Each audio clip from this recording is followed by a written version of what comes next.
So first of all, a very happy new year 2026 to all of you. 2026 is here already. I know a lot of you must be having that feeling, but any one of you who is watching this video, I really hope that you are able to fulfill all your goals, your dreams, your aspirations that you have set for yourself. Let's do something cliche. Let's talk about the resolution that you have for yourself. I mean, talk to yourself about it. I will tell you about my 3 New Year resolutions.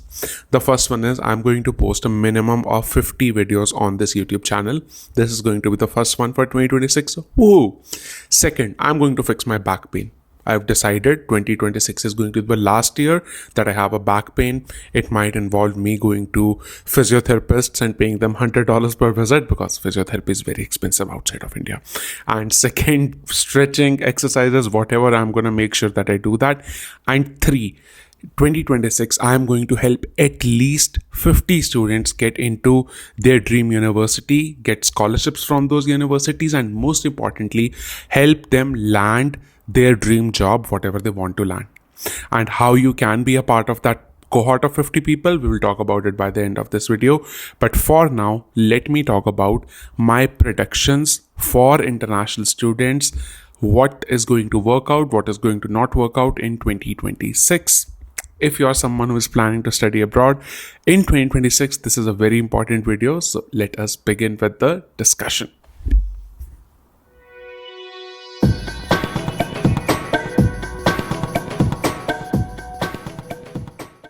Alright, so the first thing first, I want to talk about immigration policies. As far as immigration policies are concerned, I believe finally 2026 is going to be a stable year. Till 2023, the immigration policies were super relaxed everywhere. I mean, you apply for a visa, you were getting it. Post-study work visas were long, PR pathways were great. Everything was going on very well after COVID because there was a labor shortage. And always remember, guys, immigration policies are always linked to what's the requirement of the country. Your requirement is that you want that permanent residence of maybe Canada, UK, Ireland, etc., whatever, but the country's requirements might be very different, right? So the immigration policies not work according to your requirements, they work according to their requirements, and if there's a fit, then things work out for you, otherwise not. So 2023, up to 2023, the things were quite relaxed. There was labor shortage, countries were pro-immigration, things were moving on very well. 2024 started, pata nahi kaun sa saam sunga duniya ko, starting with Canada. They started with restrictions, US, UK, everywhere, left, right, and center. We started seeing a lot of restrictions coming in. I mean, I remember it was around mid of 2023, June or July of 2023. That is when it all started, right? Now it has been almost 2.5 years since that thing started. And now we are also seeing that thing is that now the immigration policies are reaching a point of stability. It is a very good thing, always a good thing that when the policies become a little stable. I know they are not the best policies, but it's all right. Whatever it is, there are still opportunities that you can make something out of them.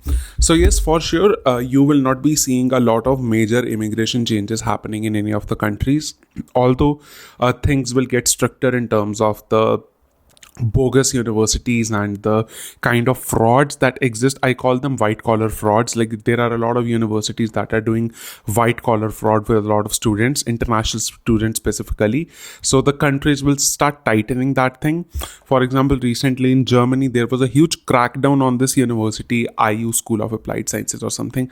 I don't know who the hell would go to that university in the first place. I really don't know.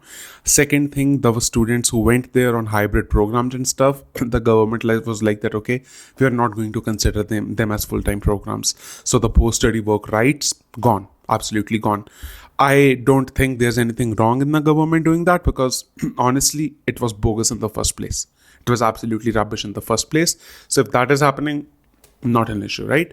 So immigration policies will start to stabilize now, which is a good thing for the good students. Let's talk about the second prediction.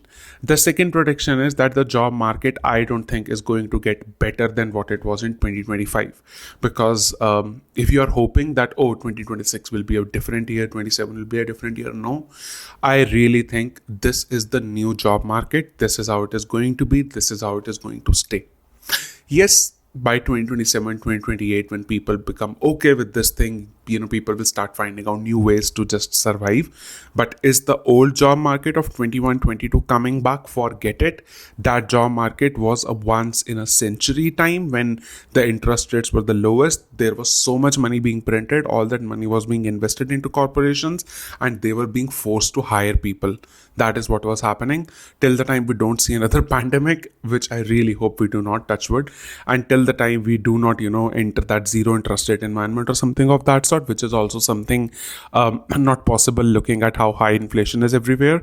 So considering all of that, I don't think the job market is going to improve. In fact, I want to tell you one thing here, very important, which is that this is how the job market was always. Before 2020, I remember it was when I considered studying abroad for the first time in 2016. I remember talking to people who had studied in the universities that I was considering. One thing that I got to know was, hey man, come, getting the education is fine, great education, you will love it, but getting a job is very hard. This is what I heard back in 2016. And that is what I believed, right? 16, 17, 18, 19, 20. That is what was there in the mind. Yeah, it's going to be tough, but we'll have to figure out a way. That's all.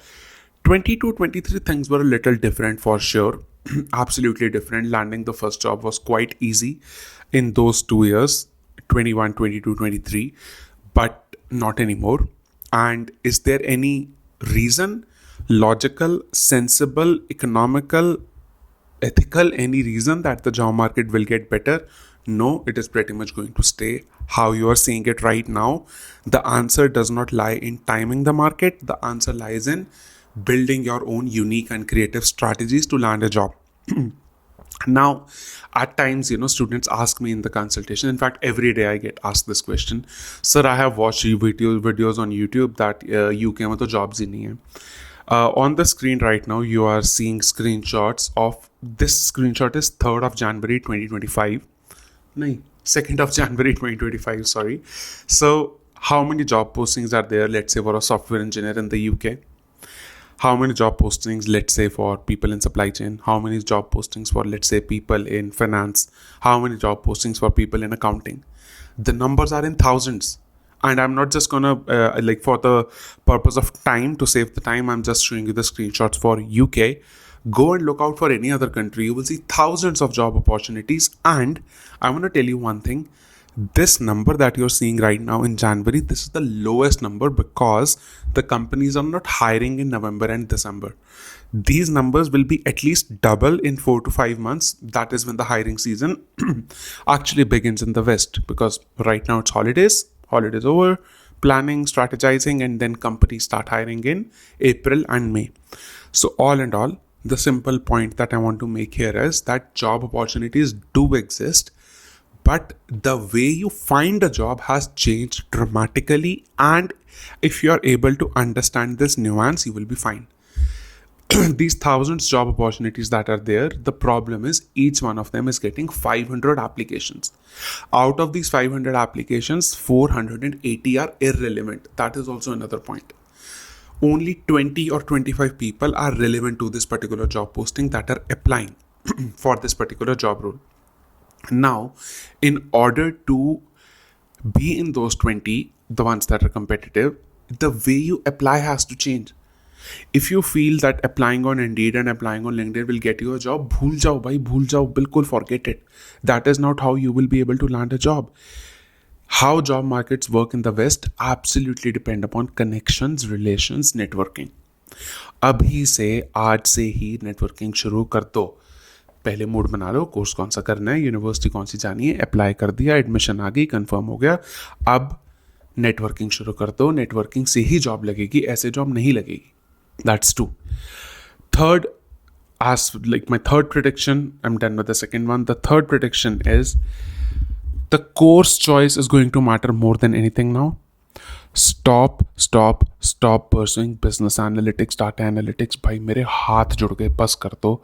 Every day 4 people में से 3 लोग sir data analyst बना दो, sir business analyst बना दो. भाई नहीं है इतनी डिमांड, सच में नहीं है. 5 साल पहले थी, 10 साल पहले थी, अब नहीं है. आधा काम एआई कर देती है, डाटा एनालिस्ट का, बिजनेस एनालिस्ट का, और आधा काम खुद ही जिन लोगों को डेटा एनालिसिस चाहिए था वो खुद कर लेते हैं. टूल सोफिस्टिकेटेड हो गए हैं, पावर बी आई, टैब्लियो, ज़रूरत नहीं है एक डेडिकेटेड बिजनेस एनालिस्ट हायर करने की. I will just speak this again in English. There's no extra demand for any company to hire a dedicated business analyst nowadays because the tools and everything have become so sophisticated and easy to use that the people who actually require the data analysis are able to do that on their own. So there's really no point of, getting into a degree like this. Stop falling for that trend वाला trap, herd mentality, right, कि अच्छा मेरा friend कर रहा है मैं भी कर लेता हूँ, मेरी गर्लफ्रेंड कर रही है मैं भी कर लेता हूँ, सारी कर लेते हैं. Look what is in demand. Cyber security is in demand. AI is in demand. Get into those courses. Those are the ones that will land you a job. And people from management background, mat karo masters in management. The time is gone. Couple of years back, it was a good degree. Not anymore. Global business management, international business management. मैं camera उठा के तुम्हारे सिर पे मारूंगा. मत करो ये वाली डिग्रियां. These are a waste of money. Waste of time, waste of money. If your dad has 10 crore rupees lying in his account and he does not know what to do with that money, kar lo. But if you are someone coming from a humble middle class background like myself, we will have to be very strategic with what we choose. So do not do those kinds of degrees like general management degrees and stuff. Get into something quantitative. Another prediction, top MBAs will still do very well. If you are someone who's considering doing an MBA from a top university, I repeat, top university, which means top 100 in the world, top 10 in that country, not beyond that. Yes, your outputs will be great, not an issue, not a problem. And next thing would be, what I personally feel is the white collar job market will be struggling a little bit. So yeah, if you can get into something a little more technical, that people, खोल के बोल लेता हूँ, गोरे लोगों को technical काम से थोड़ा डर लगता है. अगर थोड़ा टेक्निकल काम आप कर सकते हो तो उसमें घुस जाओ, things would be better. It would be easier for you to land a job because that is where the vacuum is, right? So all in all, these are my 3 predictions. Immigration policies will stay stable. Job market ज़्यादा expect मत करना कि कुछ बहुत ही बल्ले बल्ले हो जाएगी, भाई नौकरियां बंटने लगेंगी. नहीं, ऐसा कुछ नहीं होने वाला. 27 में होगा नहीं, 28 में होगा नहीं, नहीं होने वाला. अभी कोई रीज़न नहीं है. हाँ, कुछ अनप्रेडिक्टेबल हो गया, अनप्रेसिडेंटेड हो गया तो पता नहीं, बट जॉब मार्केट तो ऐसी रहने वाली है यार, चाहे इंडिया हो चाहे इंडिया के बाहर हो. जॉब ढूंढने के लिए आपको स्किल्ड होना पड़ेगा और आपको अप्रोच बेटर करनी पड़ेगी. ये है जो आज की सच्चाई है, ये है जो आज का सत्य है. इसको ही हमें पकड़ के फॉलो करना पड़ेगा. Now coming to the last part of the video, if you are someone who is keen on studying abroad in 2026, we at SharpGrad, we do not work with a lot of students. 50 is our number generally what we target for the September intake. So there's a link in the description on which you can click and book a consultation. Click that link, book a consultation. मिलते हैं दोनों भाई या भाई और बहन one-on-one. Let's have a word. Let's understand that what your goals are, what kind of a program can you pursue. और जब अभी आप जो काउंसलर्स के पास धक्के खा रहे हो, वो काउंसलर जो पता नहीं यार 3 महीने बाद शायद फ़ोन बेच रहा हो, दैट्स द रियलिटी. एंड वो काउंसलर जो कभी शायद उसने लुधियाना के बाहर पैर ना रखा हो, भाई वो कैसे बताएगा यार तुम्हें लंदन में नौकरी कैसे मिलती है, राइट? तो थोड़ी अगर क्वालिफाइड एडवाइस चाहिए, थोड़ी सेंसिबल एडवाइस चाहिए तो लिंक पे क्लिक कर लो, कंसल्टेशन बुक कर लो, अच्छे से बात कर लेंगे and we will be able to come up with a good solution for your plan. Okay, not boasting about my qualifications, but बताना तो पड़ेगा, that's the whole thing. So thank you so much, book a call, see you. And new year आ गए, subscribe दबा लो. 50 videos आएंगी कम से कम, minimum 50. पहले आ गई है, 49 और आएंगी. सब्सक्राइब कर लो, मज़ा आएगा. Bye, have a good day.